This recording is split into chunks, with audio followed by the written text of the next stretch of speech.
So good afternoon, ladies and gentlemen. It is a pleasure for me to introduce Professor Jan Stebel. Jan Stebel obtained his PhD at our faculty here in 2007, I think, under the supervision of Professor Haslinger. And then he spent some time at the Institute of Mathematics of the Czech Academy of Sciences, and since 2011 he is at the Technical University of Liberec at the Faculty of Mechatronics, Informatics, and Interdisciplinary Sciences. Long name. And well, he made several interesting contributions on various topics, which included shape optimization, contact problems, viscoelastic fluid problems with solution-dependent boundary conditions, porous media flows, and problems with fracture. And these two topics will be also included in this presentation. So please take the floor. Thank you. And thank you very much for invitation this seminar. And I'm glad to see my friends and all co-workers, former. So it's very nice for me to be again here. So my topic is entitled Hydromechanical Modeling of Fractured Porous Media. And so I will be honest to focus on the presentation. Yes, so it works now. So this is my outline. I will first spend some time on introducing the topic and the modeling framework. Then I will present the model problem.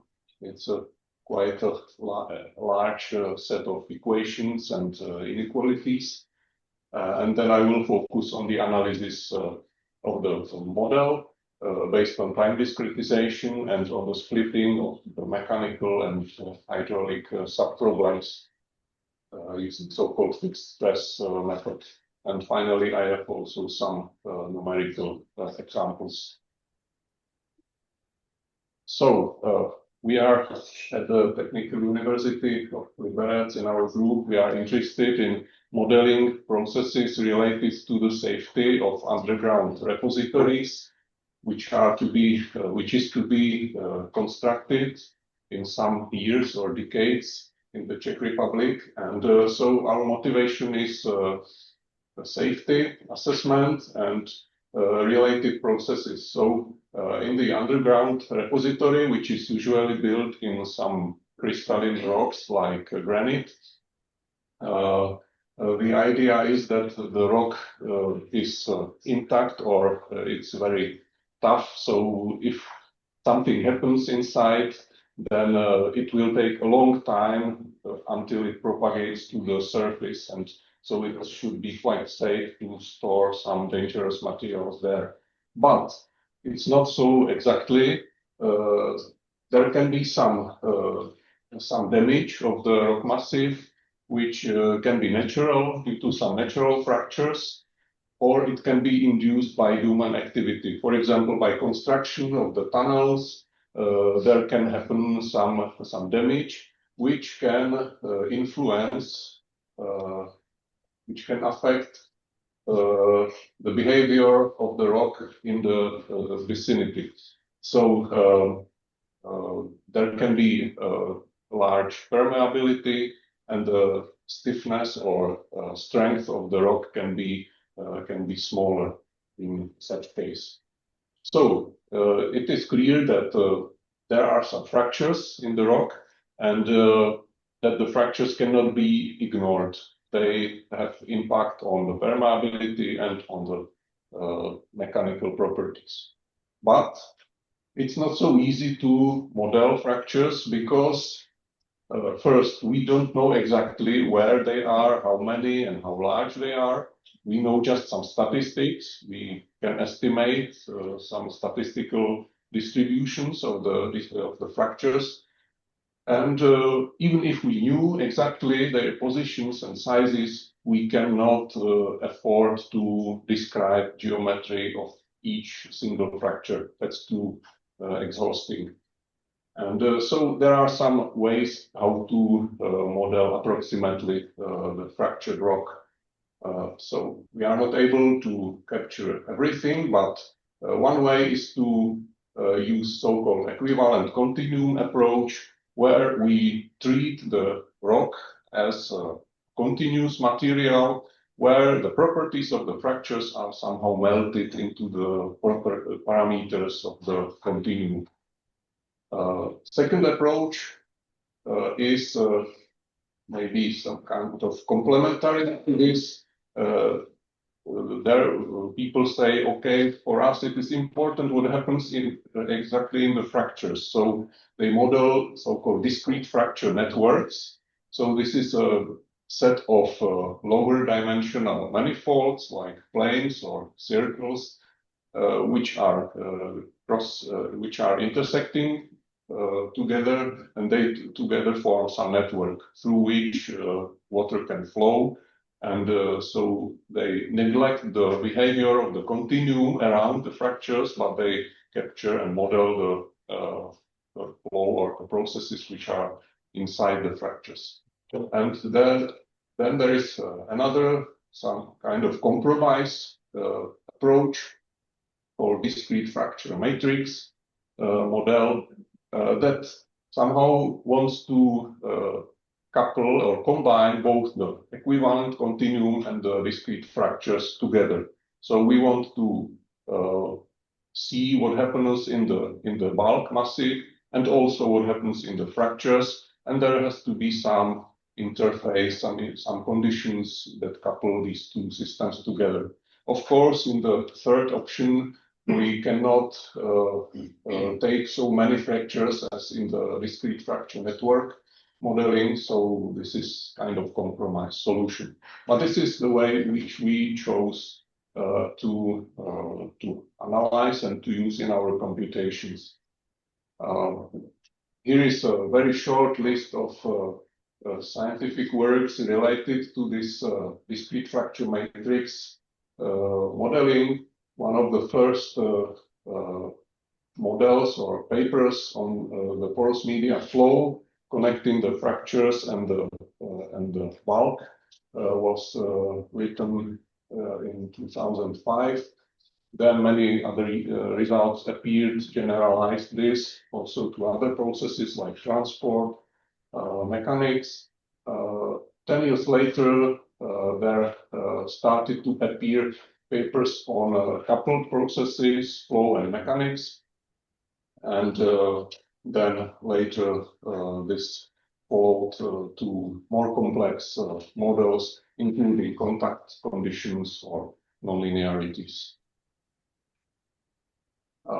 Just to maybe start slowly with some math. So this is the so-called Biot system of poroelasticity, which describes the coupled flow and mechanical behavior of some porous media. So it can be, for example, this sponge. This is a poroelastic medium that, of course, there is some flow. And if you apply some stress or there is some deformation, so it influences the flow and vice versa. So the Biot model describes these two processes. Here, the first equation is the balance of momentum, where sigma hat is the so-called total poroelastic stress. It is decoupled, or it is composed of the effective stress, which is essentially the linear elastic stress given by Hooke law, and of the volumetric stress, which is given by the pore pressure of the fluid. Then there is a second equation, which is the balance of mass. Here P is the unknown pressure head, and the Q vector is the Darcian flux given by the Darcy law. Okay, so for this problem in a domain which is regular Lipschitz boundary, let's say, no fractures. There is already some theory. There is existence of unique weak solution in this paper by Showalter. There are results on convergence of iterative splittings where you solve separately the mechanical and the flow problem and you converge to some fixed point. So last time, it was some 5 years ago, I was not here, I think it was online. So I presented this poroelastic model in the linear case. So essentially we took the Biot model and we chose a geometry, simplified geometry of a rock with a fracture that splits the rock domain into 2 parts, let's say. Yes, this is very simplified geometry, but it's a starting point for the analysis. So I presented the model problem with the discrete fracture that is obtained from the original geometry where the fracture is fully dimensional. It has the same dimension as the rock matrix to the discrete fracture matrix where the fracture is only a lower dimensional interface. So for this linear problem, we showed the existence of unique solution and also the convergence of the fixed stress splitting. This already published. And why we study the iterative splitting? One reason is the numerical simulations. It is sometimes advantageous to solve or to use a different solver for flow, different for mechanics, and to iterate between them. Some people use this as a kind of preconditioner to accelerate the solution or the convergence. And also it can be used to prove existence of solutions. In this presentation, I will also use the splitting to show existence of time discrete solutions. But the linear problem is not sufficient here.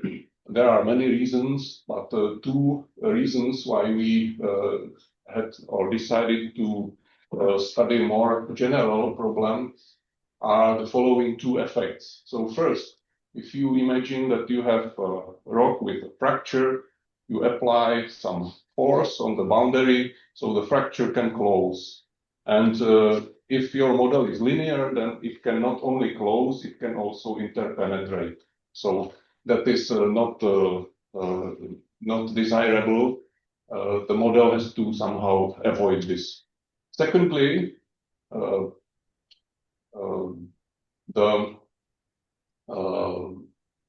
deformation in the rock mass and the flow in the fracture can induce changes in the fracture's width, so-called cross-section or aperture. So if the fracture is enlarged, so of course there can be a larger flow through it, and so its effective permeability increases. So the permeability is dependent on the solution itself, on the deformation. So we need to assume or consider some nonlinear law of the hydraulic conductivity and a natural law that is used in simulations is the so-called cubic law that relates the transmissivity to the cubic power of the fracture size. So if we consider these 2 models, there appear new challenges. One is related to the non-penetration, which can be modeled using contact conditions. Then immediately we obtain a non-smooth problem. So this brings some technical difficulties. Secondly, the nonlinear hydraulic conductivity makes the problem non-linear, and it leads to the loss of global Lipschitz stability, and the variations in the hydraulic conductivity and in the flux field can become very large. So this we will have to take somehow tackle in the analysis. So now let's come closer to the model which I want to present and analyze. So this is our geometrical setting now in a larger picture. So this is some original geometry of fully dimensional problem, and we, by some averaging process, turn it to a discrete fractal matrix problem where the unknowns in fracture will be defined only along the center line or along the lower dimensional manifold. 3D, it would be a plane. So we assume such a simplified geometry, and the fracture itself has some width. Here it is denoted delta, so it's the initial size or width of the fracture, which is not present in the discretized or in the discrete fracture matrix model, but this parameter delta will appear in the equations as a result of some averaging. Now I will just go briefly. This is a technical part, how to obtain the averaged equations in the fracture. Basically, we take some field, for example, the displacement in the fracture, which is the blue region, and we take average across the fracture. Okay, so we take this integral and denote the bar as the averaged displacement or whatever. And so we can do this for the equations, for the elasticity equations in the fracture, and obtain the average equations. But in these equations, there are some differential operators which have to be somehow approximated, as it turns out. In particular, it can be shown that if you take a gradient, if you have gradient in your equations and you make an average of the gradient, so it can be represented as the sum of the tangential gradient of the averaged displacement plus a kind of difference in the normal direction. So this bracketed u denotes the jump, or it's the difference of u on one and other side of the fracture. These are the green and red values. And so divided by delta, this gives you the first order difference. Okay, so this is an approximation of the derivative in the normal direction perpendicular to the fracture plane. So this is equal, so we can formally define and approximate or average the gradient in the fracture, which depends on the averaged field u in the center of the fracture, and it depends on the two values of u on the sides. So it depends just on three values on these 3 points, let's say. So by this procedure, we can pass or we can derive a system which now looks quite complicated, but I can comment on the two parts. So on the left, you can see the description of the model in the rock matrix. So this is the Biot system of poroelasticity with the Hooke's and Darcy law, the recomposition of the stress to the effective and volumetric part. And what is important is the second column, which is the description in the fracture, in the discretized fracture called gamma. So here we have some kind of, it's kind of a similar set of equations as in the rock matrix, but you see there are some bars over the divergences, there are some deltas. So this is the result of the averaging. So you get some average equations which are defined inside of the fracture plane. In the fracture, we consider there is some stiffness tensor. Okay, some people take fractures as void space, so they say that there is no stiffness, no mechanics inside the fracture. So our approach is kind of different. We look at the fractures that they have some either small but some stiffness that can either correspond to some roughness or some response, mechanical response inside. Then what is different in the fracture? We consider this nonlinear rule of conductivity.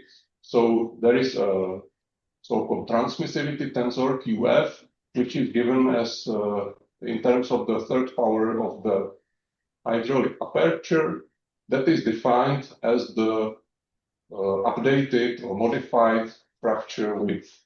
Okay, so delta is the original width of the fracture, and that is changed if your deformation field is non-zero, so the fracture can either open or close. So this is reflected in this term AF.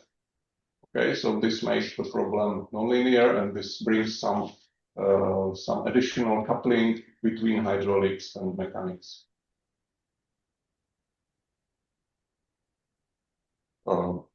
To make these two parts work together, we need some interface conditions. So between the matrix and the discrete fracture, we assume that there is a continuity of the fluxes and continuity of tangential of the contact forces.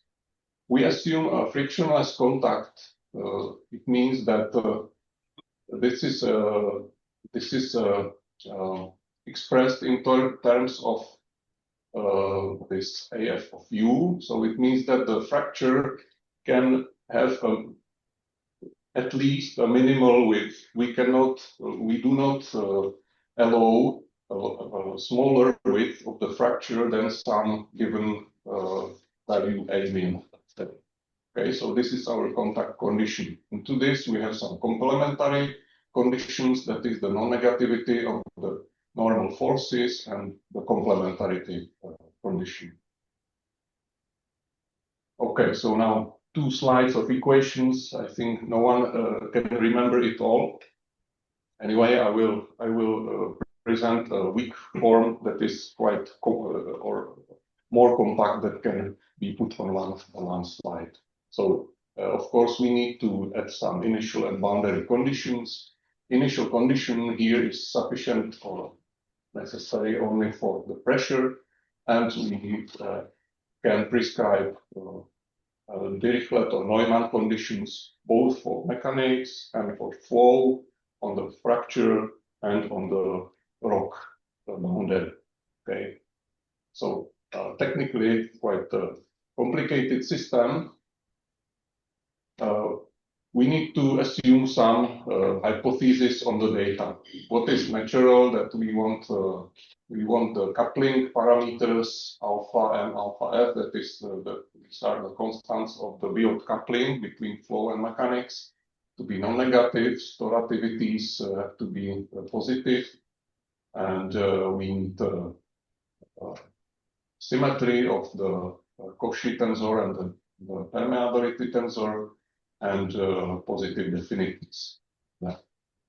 Additionally, what is our hypothesis, and it's not so physical, is that we assume that the aperture function follows a truncated cubic law, not the real one, but we need to cut it from above.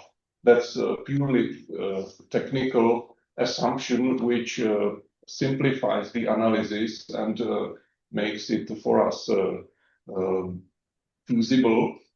But from the numerical point of view, we can say, okay, in the simulations, the aperture will always be bounded. Okay, but of course not in the analysis. So we need to assume that there is some A max such that the aperture of the fracture does not ever exceed this value. Okay, and here is then the compact form of our problem. that is the coupled poromechanical problem for a domain with single fracture. So we look for a triplet. U is the displacement, P is the pressure head, and V is the flux in some spaces where in particular K is the convex set of admissible displacements that obey the non-penetration condition, let's say the minimal width of fracture plus the boundary condition. For simplicity in this presentation, I assume homogeneous boundary conditions. Okay, so then the other spaces which are here defined are just products of the H1 or L2 spaces or HDIF in the rock matrix and in the fracture. Okay, so each of these fields, U, P, and V, is in fact a couple. One part is defined in the rock matrix, one part is the value in the discrete fracture. Now, if you look at the formulation of the problem P, so the first relation is a variational inequality. So this is the inequality that is related to the mechanical part of the problem.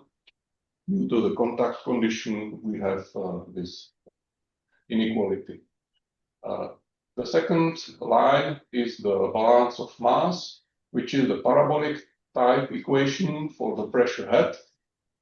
And the last one is a nonlinear equation that relates the pressure head to the flux. And it is nonlinear due to the fracture permeability given by the cubic law. I colored here terms which are coupling the equations and inequalities together, and they are in a sense symmetric, so that we will make use of this to get rid of these terms in the analysis. Okay, so here is the precise form of each of these forms, A to E. When it will be necessary, I will remind their structure. So under the assumptions which we put on the data, these forms obey standard properties. In particular, the forms A and C are symmetric, continuous, and coercive. In this coercivity relation for the form A, there is hidden the Korn inequality, Korn type inequality, because this A form is the mechanical operator. So I will return back.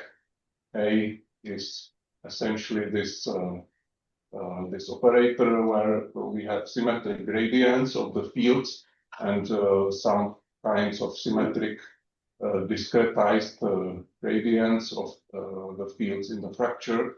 So in order to make this coercive, we need to use Korn type inequality. For the form C in the pressure equation, that is quite natural, that we have coercivity.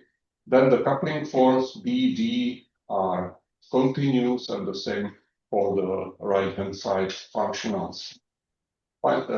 Next, the coupling form D is insubstable, which is the property needed to recover the full norm of the velocity flux.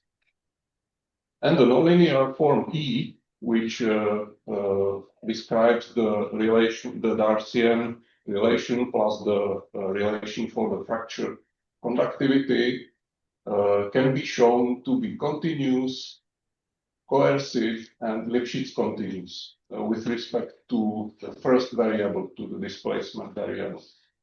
Okay, so all these three properties are a consequence of our assumptions on the truncated cubic law. So the truncation isn't necessary to have these assumptions. One can see also how the constants of the continuity and of the Lipschitz continuity depend on these bounds of the fracture size. Okay, and here I also mentioned that the coercivity is given in terms of the so-called mobility L2 semi-norm, which is somehow designed to fit to the structure of this form E. So usually in the Biot type problems, the analysis is done in such a way that you take the mechanical problem, you differentiate in time and test by time derivative of the displacement, and you get some H1 bound of the solution. And similarly for the continuity equation, you test by the time derivative pressure and the flux equation by the velocity of flux itself. And then you get nicely the a priori bounds, the coupling terms cancel. Here we arrive at some problems. First, the mechanical relation is a variational inequality, so we cannot differentiate it just simply. And also we cannot test it by the time derivative because it need not remain in the convex set of the displacements. So our approach how to avoid these difficulties was to choose time discretization. So let's say that we divide our time interval into uniform partition, but it may not be necessarily uniform partition of discrete times.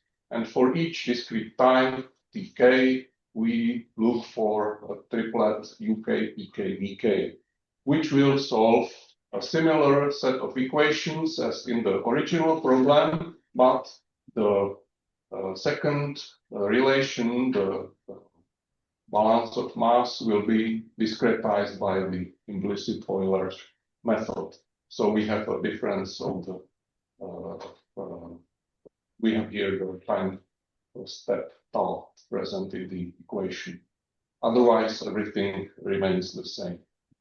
Okay, so now we assume that we have the solution at some time step k minus 1, and we want to show that there exists a solution for the time step k. So to prove the existence and to pass in these solutions to the limit, we need some estimations.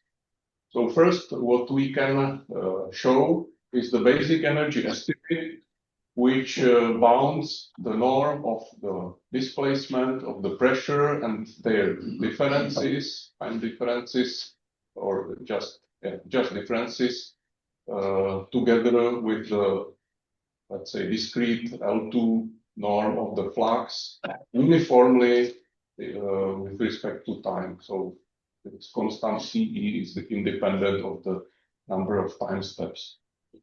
So this is the first estimate, which however is not yet sufficient to pass to the limit with the time step.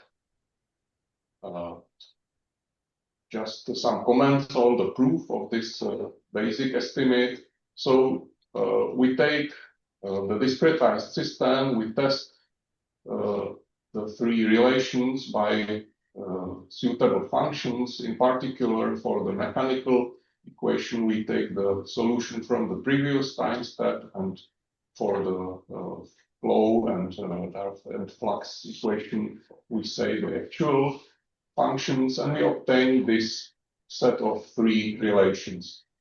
In these three relations, we can observe that the coupling terms nicely cancel. So the B term and the D form also, they cancel perfectly. If we sum these three together, we, after some algebraic manipulations, arrive at an inequality which is suitable for the discrete Gromov inequality.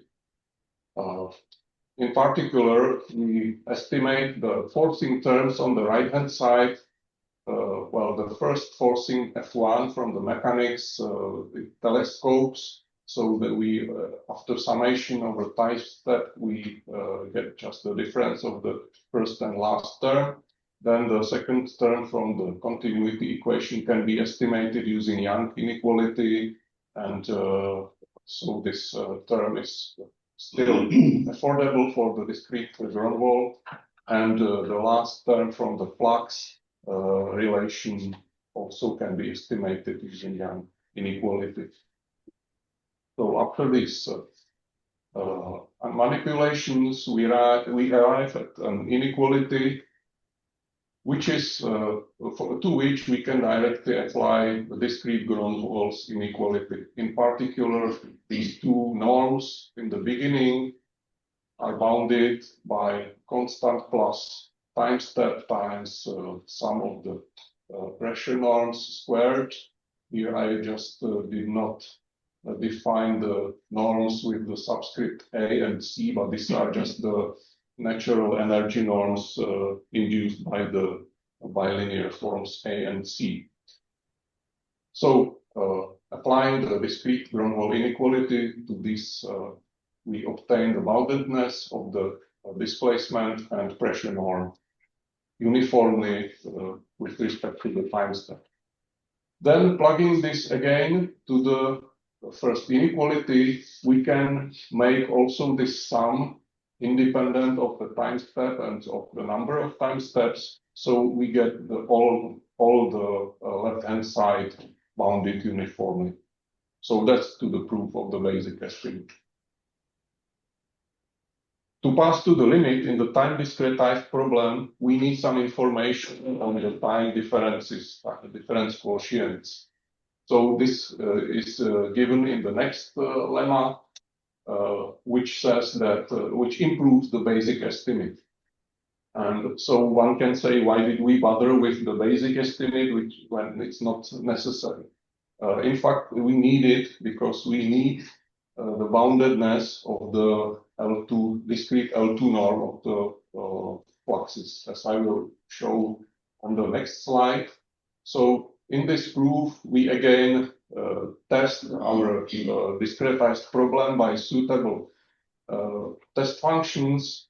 Here we test by the differences, and for the mechanical variational inequality, we test by UK minus 1, the solution UK, and vice versa. And after summing the relations, we obtain again some inequality from which we recover some norms, some positive terms. And what is the crucial or the most important estimate is the estimate of the difference of these two nonlinearities. Because we test the nonlinear relation in two succeeding time steps, so we get this difference that cannot be made positive simply, but it can be decomposed or split into three parts, from which the first one is a nice relation that telescopes after summation over time. The second one is a positive term. Due to coercivity, this gives us some norm of the difference of velocities. And the last term, here we can see that we have the same velocities in both terms. So to this, we can apply the Lipschitz continuity.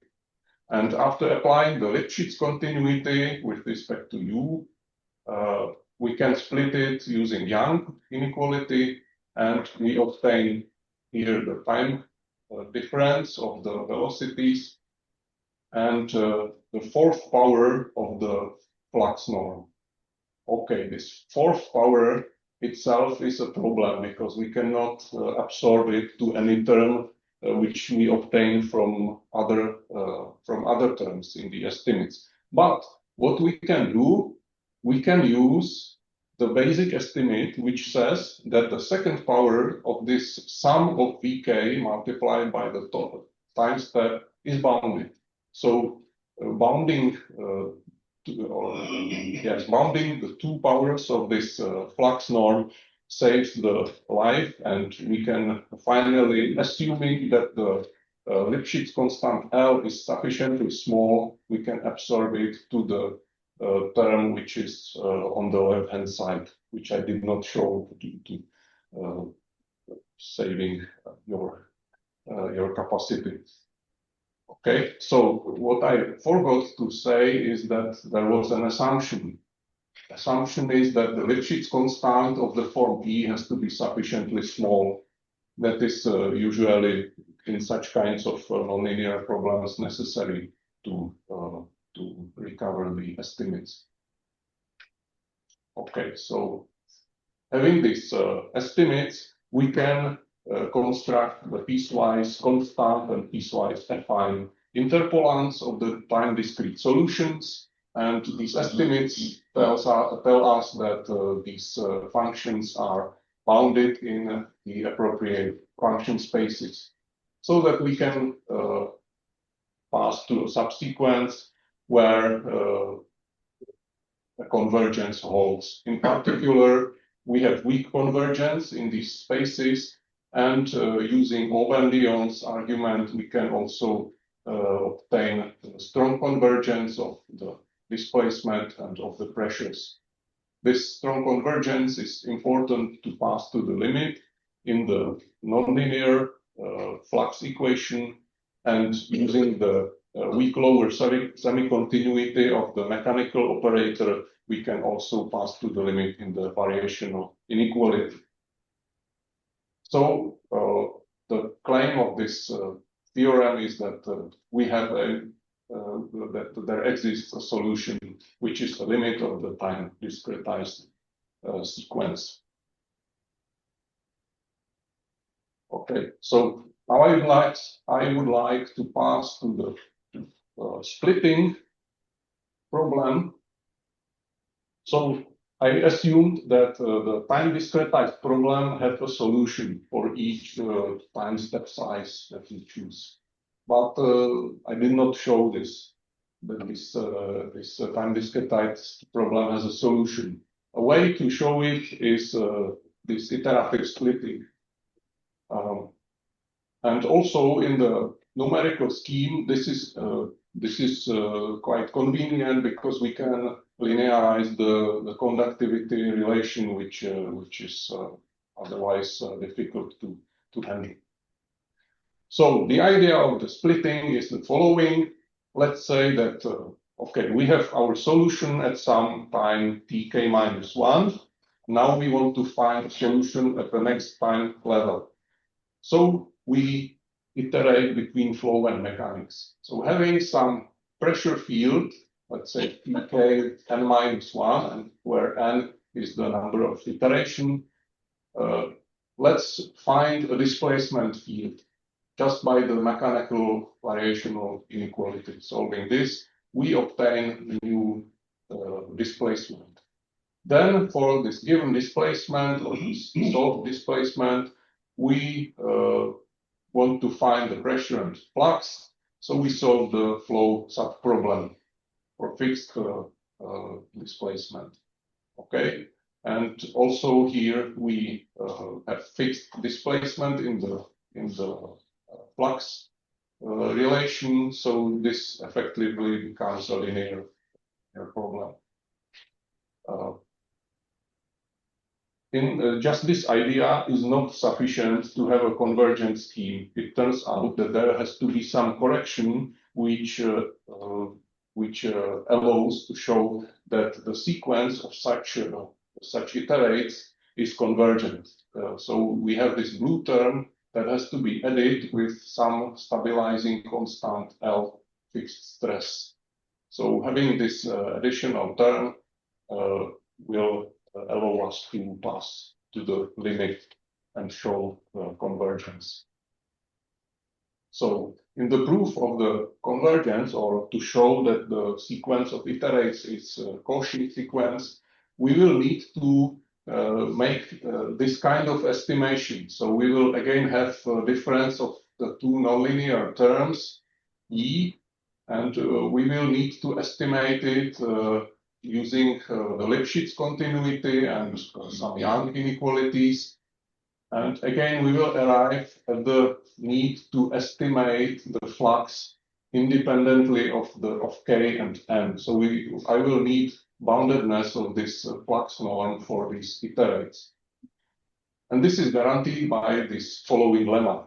in particular, additionally to the previous assumptions, we need that the fixed stress stabilizing constant has to be sufficiently large with respect to the norm of the coupling form B and the coercivity constant of the form A. Then there exists a constant such that the flux norm is bounded by this constant independently of time step and of the fixed stress iteration. So again, some comments to the proof. So in this proof, we compare the problems for the iterative scheme at the nth iteration with the exact time discretized solution at the previous time step.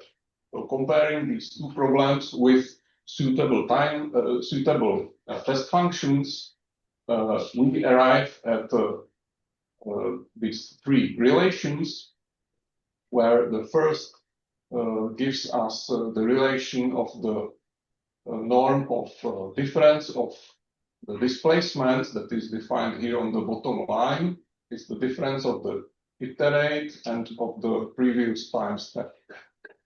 And it is bounded by the coupling form B that we obtain from the mechanical additional inequalities. Then we obtain some identity from the balance of mass and from the flux relation. So again, I colored terms which cancel after summation. These are just these pink two terms. And one would expect that there also cancels the Viot coupling term B, but it's not the case here. Here this term does not cancel, but it has to be treated further. And there is a nice trick in the analysis of fixed stress splittings that this term can be splitted in a specific way such that we obtain a term where we have the same iteration indexes and -1 and some remainder. And this first red term can be estimated in the same way as we had on the previous slide.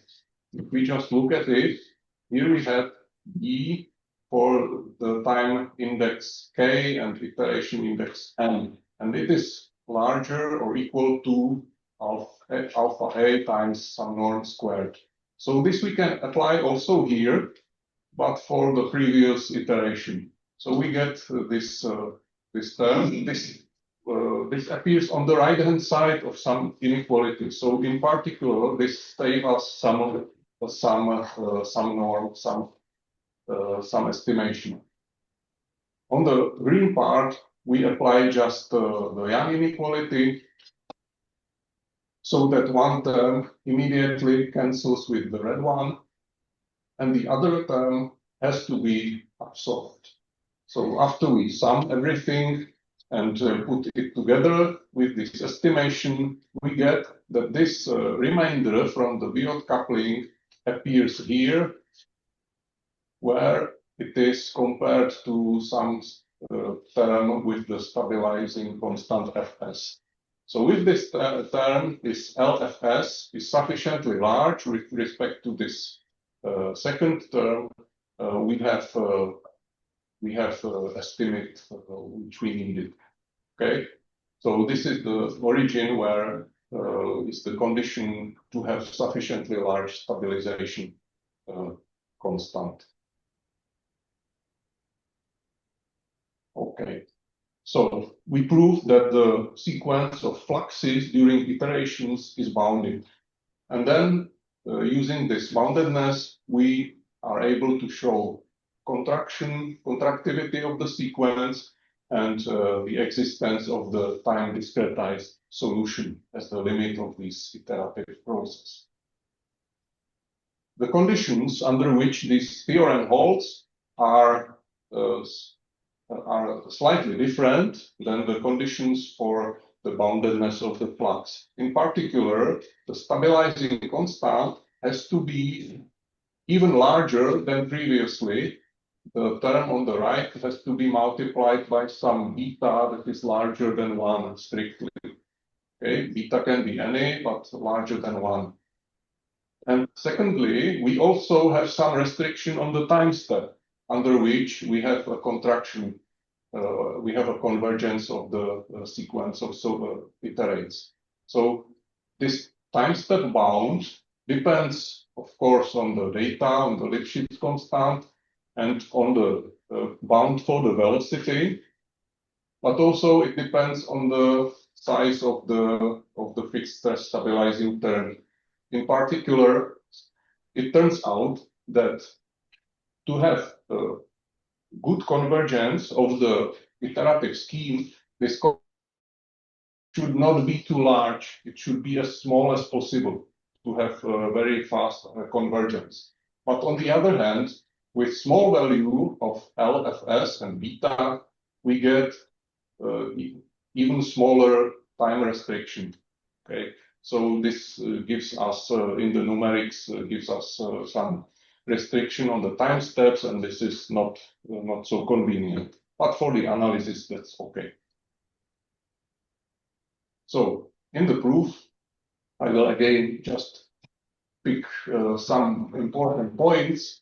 We again have the largest work with estimating the Biot coupling term. It is similar as before, but we here compare the two time iterates from iteration n and n-1.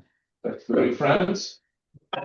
And secondly, after rearranging and applying the inequality and the Young inequality, we have again two terms which almost cancel, but they cannot cancel completely. We still need here some non-zero coefficient. In the previous proof, we just set the coefficients to have zero here.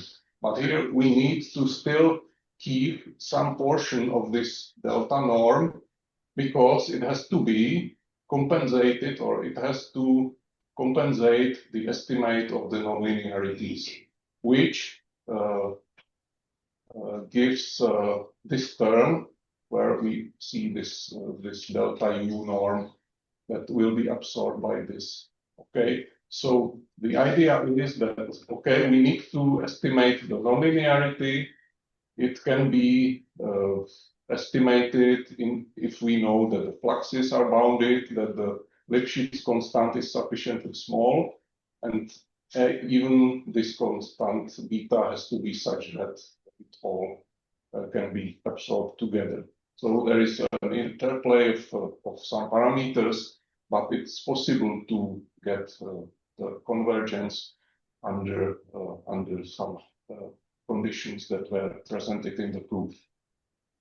Okay, so let's say that our problem is well posed, that we can use the iterations, and so our motivation is the computation. So we arrived, or we observed that the nonlinear scheme, of course, brings troubles in convergence. So the motivation was to analyze the convergence, how it depends on the model parameters. So just I will shortly describe our numerical scheme. So we use a complicated geometry, more complex geometry than just one single fracture. We assume fractures that can be crossing together, and there can be intersections, there can be larger system of fractures in the domain, but we use a discretization of the domain that is compatible. It means that the elements which are for the rock domain should be aligned with the elements for the fractures. Okay, so this is the geometrical requirement for our computational mesh. And there is on the right side, there is a description of the distribution of the degrees of freedom. We use for the mechanical problem, we use T1, means linear continuous finite element space for the displacement. And for the velocity and pressure, we use the Ravier-Thoma and P0 approximation of the lowest order. So we use the splitting algorithm where the mechanical subproblem is quadratic programming problem subject to linear constraints that is turned to a dual formulation and solved using Lagrangian multipliers. And the flow subproblem is solved again using Lagrange multipliers for the fluxes on the interfaces between elements.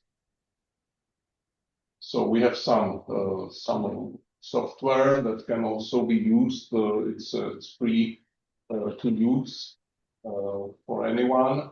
And finally, I just want to show some numerical examples.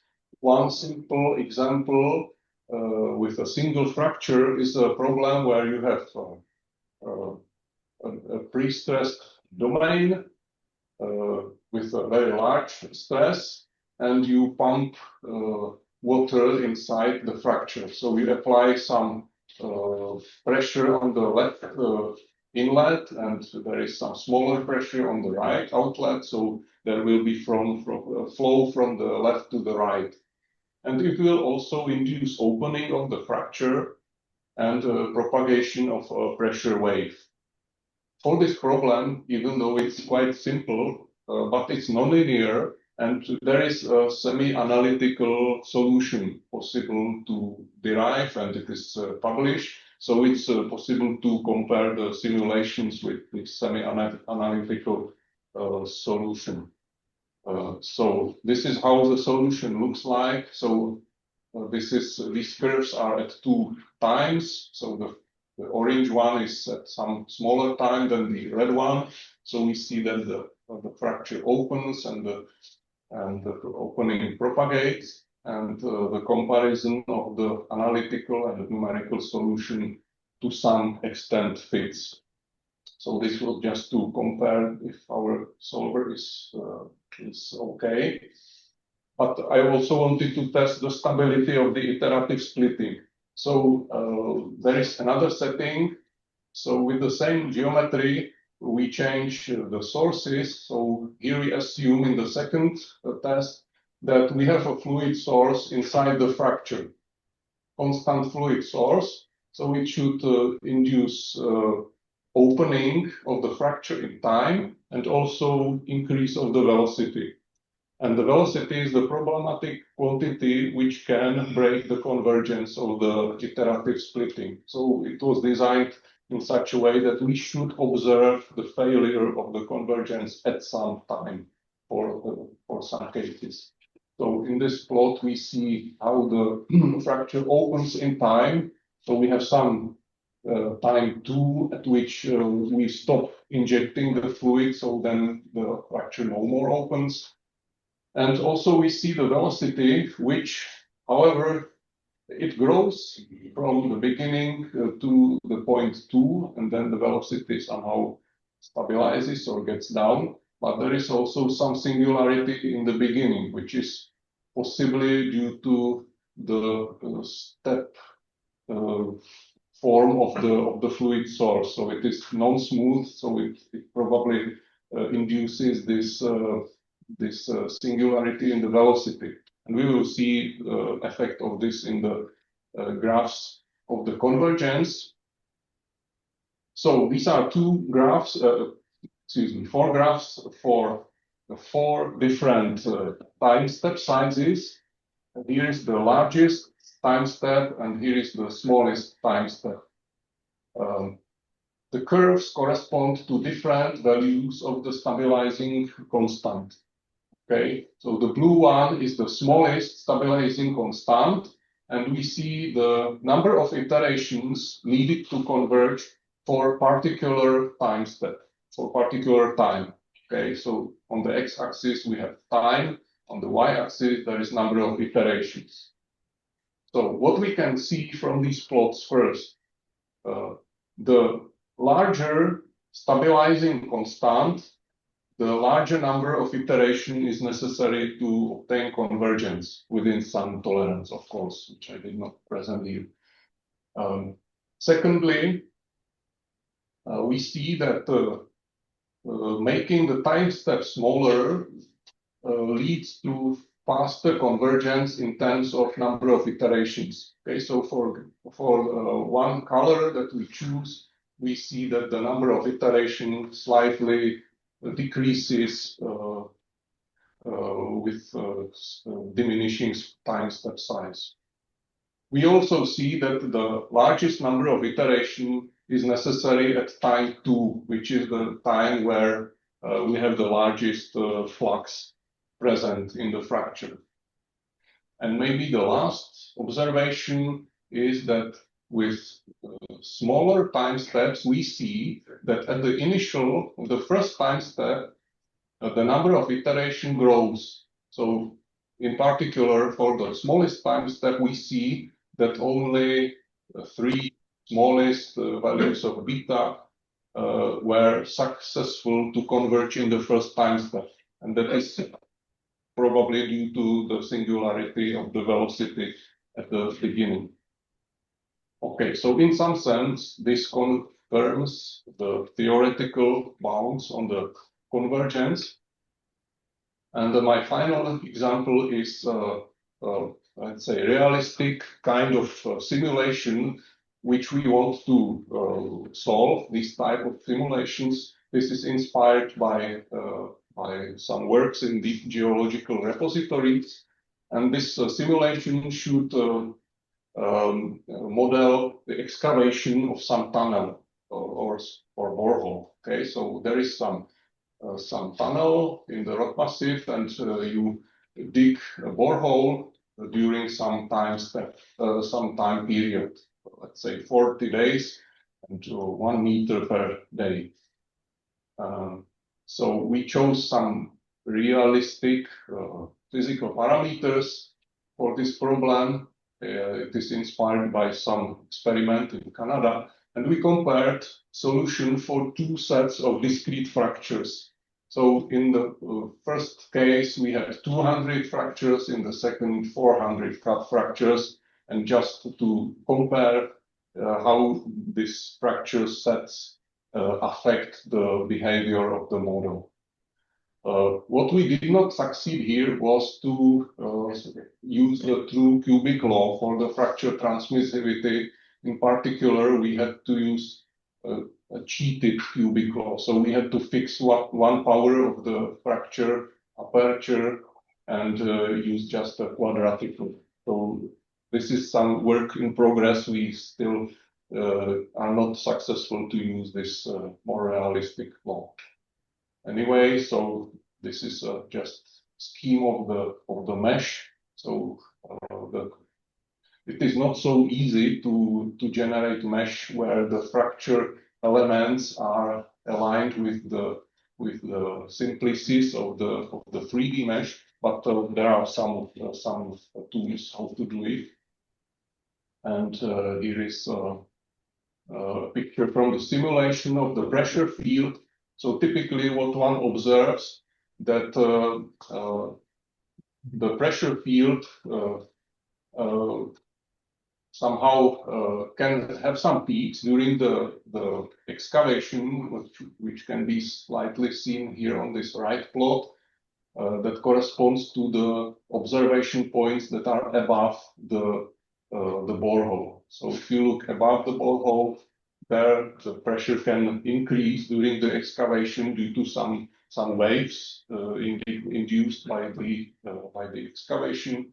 And on the right hand side, on the side of the tunnel, the behavior is different. So it was somehow able to observe this in the simulations, and there are also some small differences in the pressure fields between the top part and the lower part, corresponding to the different fracture sets. It's not so dramatic, but just to illustrate that there is some dependence, some influence of the fractures on the behavior. Okay, so this is some now convergence study for the solvers, which I do not want to comment in detail. And my summary is that okay, we presented some coupled model for flow and mechanics in fractured rock. There are some theoretical results and some numerical computations that confirm the results are in agreement with observations. Thank you very much for your attention.